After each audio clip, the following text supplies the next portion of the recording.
Tribunal আগামী 8ই ফেব্রুয়ারি থেকে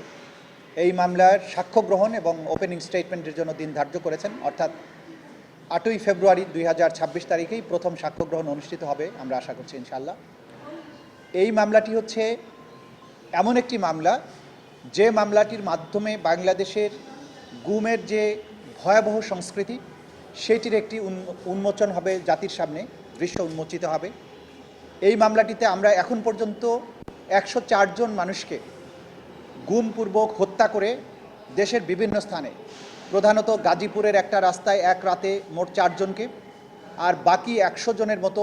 victim যাদের কথা আমরা বলেছি তাদেরকে বিভিন্ন জায়গা থেকে অপহরণ করে র্যাপিড অ্যাকশন ব্যাটালিয়নের ইন্টেলিজেন্স উইং অর্থাৎ জিয়াউল হাসান যে সময়ে র্যাবের ইন্টেলিজেন্স উইংয়ের প্রধান ছিলেন, তিনি এই সমস্ত লোকদেরকে গুম করে তাদেরকে বরিশালের অবস্থিত র্যাপিড অ্যাকশন ব্যাটালিয়ন 8 তাদের সহযোগিতা নিয়ে সেখান থেকে চরদুয়ানি হয়ে, চরদুয়ানি ঘাট থেকে চরদুয়ানি খাল হয়ে বলেশ্বর নদী এবং বলেশ্বর নদীর থেকে সাগরের মোহনার দিকে, কখনো সুন্দরবনের দিকে এই ভিকটিমদেরকে ট্রলারে তুলে নিয়ে গিয়ে হাত পা এবং চোখ বেঁধে নিয়ে তাদেরকে মোহনার কাছে গিয়ে জোয়ার ভাটার হিসাব করে তাদের মাথায় গুলি করে, বুকে গুলি করে হত্যা করা হতো। এরপর পেট চিরে নাড়িভুড়িগুলো বের করে ফেলে দেওয়া হতো এবং এরপর ওই মৃতদেহের সাথে তাৎক্ষণিকভাবে সিমেন্টের ব্যাগ অথবা ইটের ব্লক বেঁধে তাদের লাশগুলোকে ডুবিয়ে দেওয়া হতো। কখনো কখনো কিছু এলাকায় বনদস্যু অপারেশনের নামে এই অভিযানে যাওয়া হতো। ভিকটিমদেরকে হাত পা চোখ বেঁধে ট্রলারে নেওয়া হতো, জঙ্গলের ভিতরে গিয়ে ব্যাপকভাবে গোলাগুলি করে একটা আবহ তৈরি করা হতো যে এখানে অনেক যুদ্ধ হয়েছে দস্যুদের সাথে, এবং ভেতর থেকে কয়েকজনের লাশ বের করে এনে বলা হতো যে এদেরকে ক্রস ফায়ারে তারা নিহত হয়েছে। মূলত আমাদের এই তদন্ত রিপোর্টের মূল কথা হচ্ছে যে আমাদের তদন্ত সংস্থা বের করেছে যে আসলে এই ভিকটিমদেরকে আগে থেকে গ্রেপ্তার করে বনের ভিতরে নিয়ে গুলি করে হত্যা করে পরবর্তীতে সাংবাদিকদের সাথে নিয়ে গিয়ে বন্দুকযুদ্ধের অভিনয় করে ভেতর থেকে লাশগুলো বের করে এনে বলতো যে এখানে তারা ক্রস ফায়ারে মারা গিয়েছে।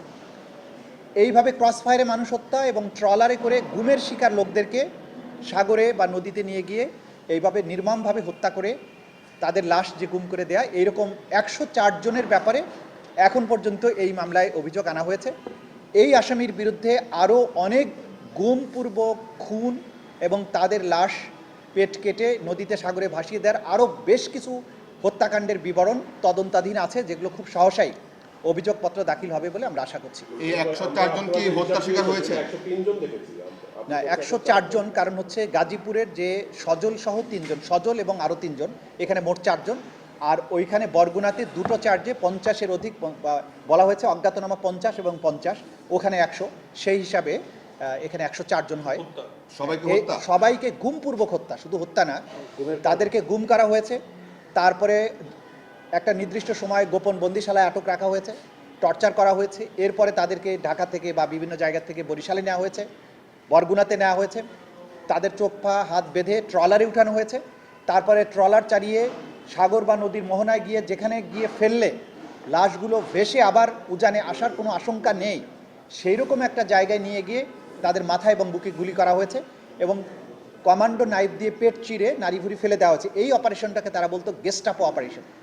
অর্থাৎ গুমপূর্বক গুলি করে হত্যার পরে নাড়িভুড়ি কেটে ফেলে দিয়ে সাথে ইটের ব্লক এবং সিমেন্ট বেঁধে দিয়ে সাগরে ডুবিয়ে দেওয়া, এই পুরো অপারেশনটার নাম ছিল গেস্টাপো অপারেশন। এরকম শত শত